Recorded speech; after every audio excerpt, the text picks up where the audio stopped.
Boa noite, amigos. Hoje nós vamos falar de radiologia, uma das principais atividades da medicina. Nós recebemos com muito prazer o Dr. Fernando Gugel, que é o presidente da Associação Brasileira de Radiologia Seccional de Pernambuco. Doutor, por que medicina? Por que a medicina? A medicina, na minha vida especificamente, sempre foi uma paixão, né? Meu pai é médico e eu sempre vivi a medicina desde jovem. Em relação à radiologia, eu sempre fui um apaixonado pela tecnologia e isso aí me atraía muito, né? Desde criança eu gostava de computadores, esse tipo de coisa, e meu pai me levava para ver isso aí e acabou que a radiologia foi a intersecção disso tudo isso. Quer dizer, quando entrou na faculdade de medicina, já foi em cima, você da área de radiologia. Já era certeiro nisso aí. E foi mais ainda a fundo quando, logo no início da faculdade, comecei a namorar com minha atual esposa, que também era voltada para radiologista, né? Ela faz radiologia mamária, e que a família dela tem uma grande clínica na cidade, e até hoje eu trabalho lá, 25 anos já. E é uma atividade que, pelo que eu estou vendo, lhe dá prazer. Demais. A radiologia tem 150 anos de história, e hoje ela é um dos pilares da medicina. O diagnóstico precoce, a intervenção precoce, a intervenção menos invasiva, sempre foram paixões na minha vida e sempre é um dos pilares da radiologia que permite um tratamento menos invasivo, permite dar diagnósticos precoces, permite curar realmente, né? Hoje, com o diagnóstico precoce, a gente tem 90% de cura em grandes partes dos tumores mais frequentes, tanto no homem, que é o da próstata, quanto na mulher, que é o da mama. Eu estou falando, na radiologia se fala muito de raio-x, né? E também raio-x é quando você vai entrar em algum evento que passar com raio-x. Que diabo é raio-x? Raio-X, na realidade, é uma radiação natural, tá? Foi descoberta por Röntgen em novembro, 8 de novembro, que é tido até hoje como o Dia da Radiologia, 1895, 150 anos atrás. É um efeito que os elétrons soltam quando eles mudam de uma camada para outra.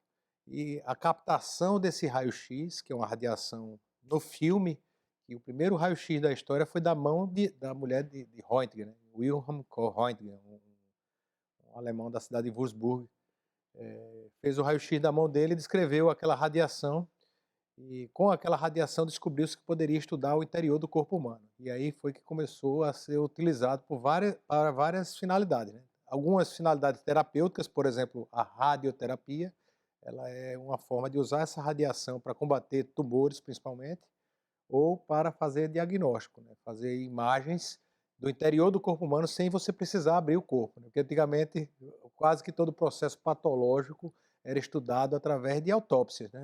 Você abria para entender o que aconteceu. E a radiologia mudou isso aí. Ô, tô falando, na sua clínica, qual é o exame que é mais solicitado? A clínica, historicamente, é uma clínica de ultrassonografia. A ultrassom, no começo, exatamente por não ter radiação como o raio-x, né? A ultrassonografia, ela cresceu muito por poder ser repetida várias vezes e poder ser utilizada em criança, em mulheres grávidas, porque ela não fazia mal nenhum, ela usa uma onda sonora em vez da radiação. Essa onda sonora penetra no corpo e retorna como um radar, e esse retorno consegue ser transformado em imagem através de uma imagem de computador, e aí que começou a se difundir bastante. Então a clínica até hoje faz cerca de 40 mil exames por mês, hoje está bem grande, né?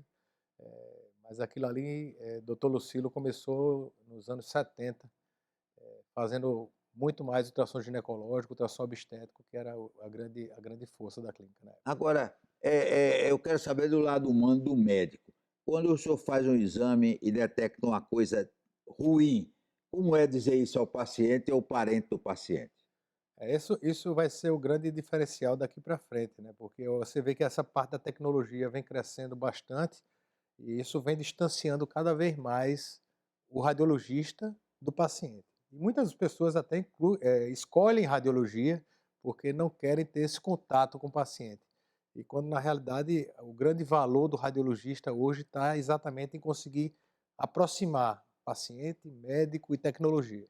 Então, essa questão do diagnóstico inicial, a gente tem muito no ultrassom, porque no ultrassom o médico, principalmente aqui no Brasil, ele é técnico, o médico que produz as imagens, e ele também ele emite o laudo e ele se relaciona com o paciente. Então, às vezes, essa questão de você dar a má ou a boa notícia, realmente tem que ter um tato e uma experiência muito importante. Você tem que sentir desde de como o paciente está preparado para receber aquilo, se ele quer receber, né, que às vezes o paciente não quer receber a notícia, para que você consiga transmitir a informação e ele não negligencie alguma coisa, porque também tem esse perigo, né, de você não transmitir e ele voltar ao médico daqui a um ano quando aquilo ali não tem, perdeu a oportunidade de tratamento.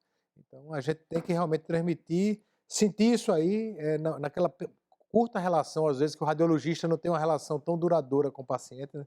Às vezes a nossa relação com o paciente é de poucos minutos, e naqueles poucos minutos você tem que sentir como é que você tem que empurrar ele ou frear ele, né? Ou frear as emoções dele, ou empurrar ele para frente para dizer, ó, você tem que tomar ciência e tomar conduta no seu caso. Doutor Gugel, nós estamos no mês rosa, né? Outubro rosa, que é do prevenção do câncer de mama. Na prevenção e no tratamento do câncer de mama, a radiologia é fundamental? Fundamental, tá? Os exames, principalmente a mamografia, que deve ser feita anualmente a partir dos 40 anos de idade, ela tem um impacto muito importante, muito significativo no diagnóstico precoce. Ela consegue diagnosticar os cânceres de mama que ainda são impalpáveis, né? Que são, não foram capazes de ser sentidos ainda.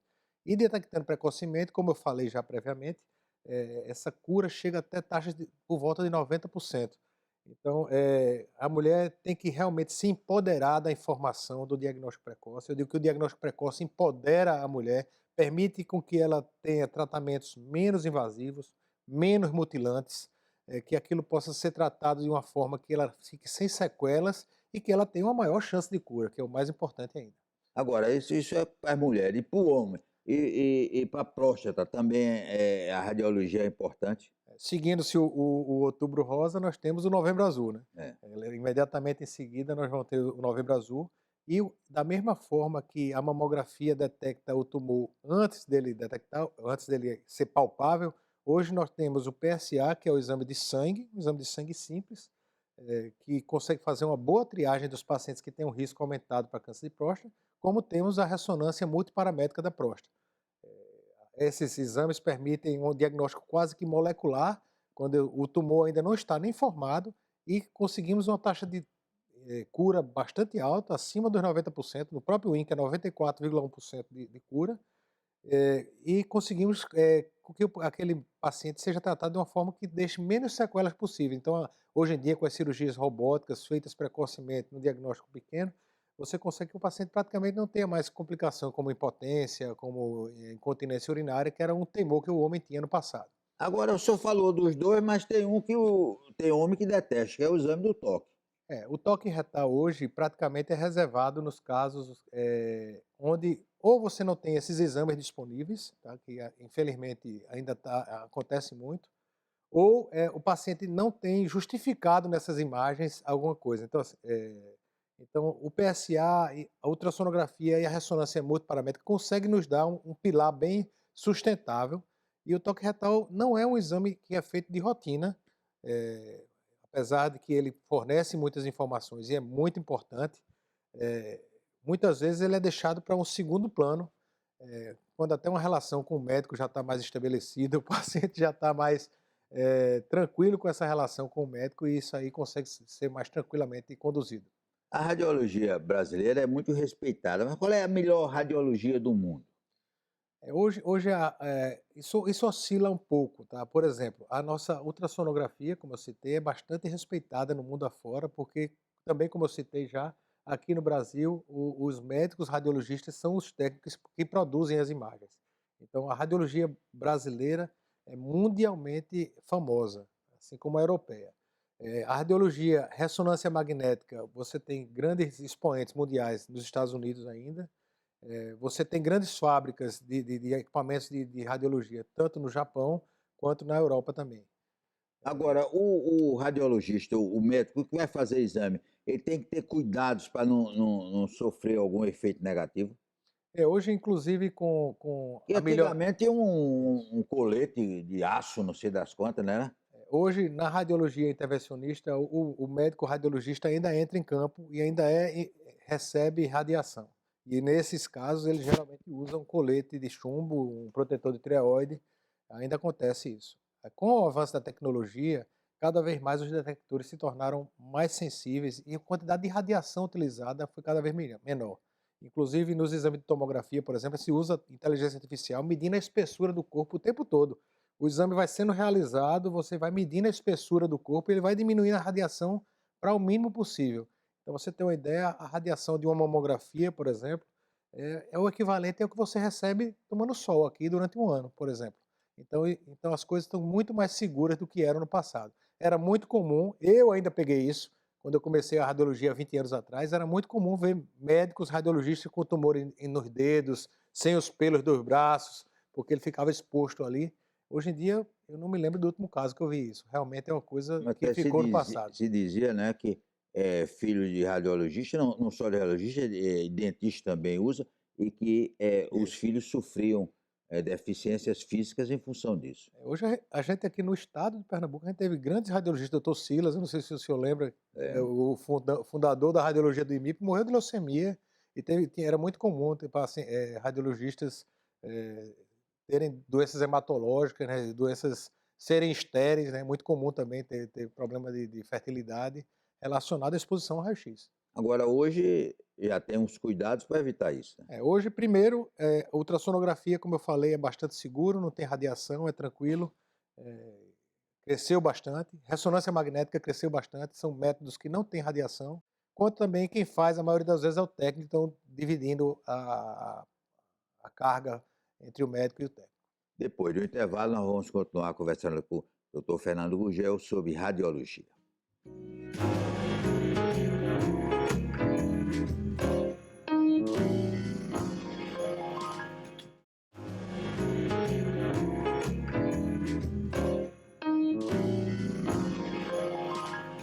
Doutor Gurgel, um assunto que interessa muito aos homens, biópsia da próstata, o que é isso?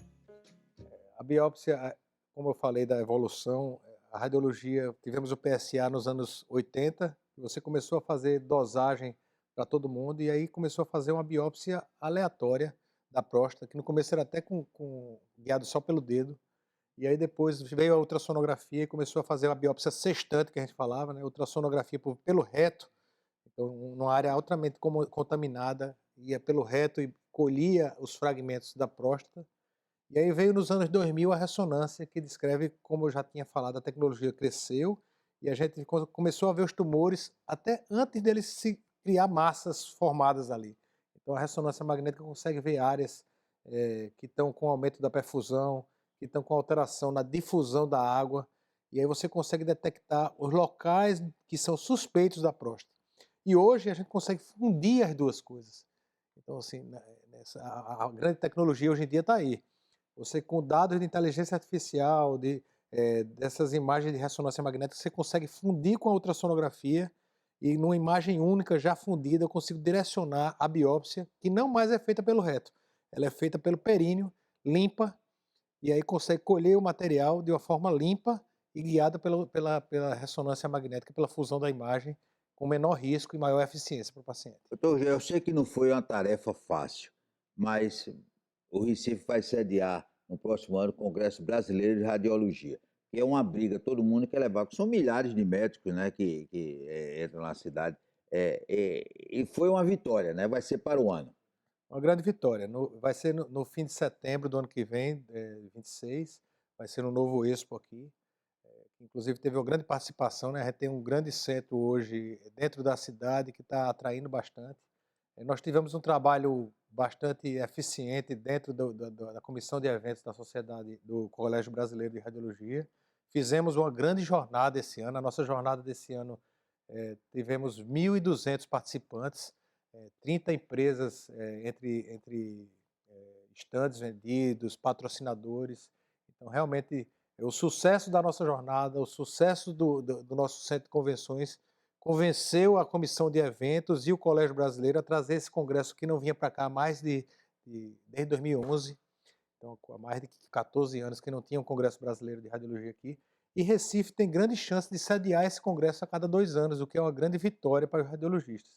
É um congresso de 5.000 pessoas, vai trazer toda a elite nacional e internacional da radiologia. Então, realmente foi uma grande vitória para nós da radiologia e acredito até que para o turismo e para o Recife de forma geral, porque a gente vai realmente mobilizar culturalmente e cientificamente a cidade.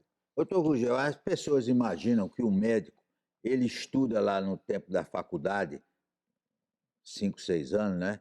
E depois quando faz residência. Mas um médico com a especialidade do senhor estuda todo dia, né? Todo dia. Na realidade é incrível, eu digo que eu sou um camaleão, porque a nossa radiologia ela evolui de uma maneira tão rápida que a gente vai mudando, que parece que vai mimetizando com ela ali, e se você parar de estudar, você realmente fica para trás rapidamente. Então você vê, quando eu saí da faculdade, eu fazia radiografia apenas, raio-x, depois ultrassonografia, depois veio tomografia, depois ressonância magnética. Então realmente, a gente está sempre mobilizando e é por isso que esses eventos são extremamente importantes. Eu estou hoje na Sociedade de Radiologia de Pernambuco.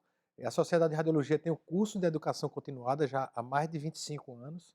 Eu já participei da organização desse curso e a gente tem um grande orgulho da Sociedade de Radiologia, porque estamos também hoje, nós mantemos 2 lives semanais, terça e quinta. Isso é o maior programa de educação continuada nacional. A gente tem médicos do mundo todo que se conectam à nossa sociedade toda terça e quinta às 8 horas da noite. Então, nossas lives são um sucesso e é por isso que a nossa jornada está crescendo e crescendo cada vez mais. E também, com certeza, é por isso que a gente trouxe o Congresso Brasileiro para cá ano que vem. Eu acho que a radiologia não incentiva médicos falsos, não. Mas a sociedade fiscaliza isso. Existe algum médico que não é formado e que se passa por radiologista? O que acontece muito hoje é muitas especialidades tentando tomar parte da radiologia. Então, assim, você tem pessoas que não têm a formação adequada tentando fazer ultrassonografia musculoesquelética, por exemplo, né? Pessoas que não têm a formação adequada se candidatando a fazer radiografias de outras especialidades e até paramédicos tentando fazer uma atividade que hoje é ainda de exclusividade médica, tá? Então é muito comum isso aí. Então a gente tem que sempre pensar, ir atrás do médico, conhecer o médico que você está sendo atendido, vai atrás do RQE, né? Hoje em dia, quando a gente tem a especialidade médica, você consegue registrar no seu conselho de classes do Estado e aí emitir um RQE, que é um registro de qualificação e de especialidade médica, e o seu médico tendo aquilo ali significa que ele passou ou por uma residência médica ligada ao MEC, ou ele fez um título de especialista e ele tem capacidade de fazer aquilo. Eu já é uma saia justa. Eu não botei nenhuma saia, eu vou botar essa saia justa. O senhor que lida sempre com pacientes em estado terminal, qual é a opinião do senhor sobre a morte assistida? Morte assistida, você está dizendo de eutanásia? É, Na realidade, hoje a medicina lida com o processo de distanásia, que eu chamo, né? Hoje o paciente tem uma morte, às vezes, prolongada, e essa morte prolongada é complexo porque a medicina, às vezes, outros objetivos familiares, afetivos, tentam prolongar a vida do paciente quando aquilo não tem muito sentido. Eu acho que a radiologia nos ajuda nesse processo de decisão, porque vários métodos radiológicos estão relacionados com o diagnóstico de morte encefálica e não perfusão cerebral, né? Angiografia, angiorressonância cerebral, angiografia, Doppler de transcraniano. Então, tudo isso está relacionado com o diagnóstico de morte cerebral e, a partir daí, os métodos paliativos também podem ser engatilhados para que a morte seja menos traumática, menos sofrida, tanto para o paciente quanto para o familiar. sim, mas o Em senhor acha que é relação àquele, positivo ou é negativo a morte assistida? em relação a ele escolher, É, o paciente escolher, na realidade ele pode escolher, legalmente ele pode escolher se ele não quer ser prolongado, é por isso que eu dei essa introdução. Então, por exemplo, um paciente canceroso terminal, um paciente que tem outros motivos, ele pode escolher não ser entubado, não fazer procedimentos mais invasivos, não usar doses de quimioterápicos além do que ele já vinha tomando. Isso aí eu sou totalmente a favor. Eu sou totalmente contra você tentar prolongar, eh, um estado de sofrimento em vez de um estado de descanso.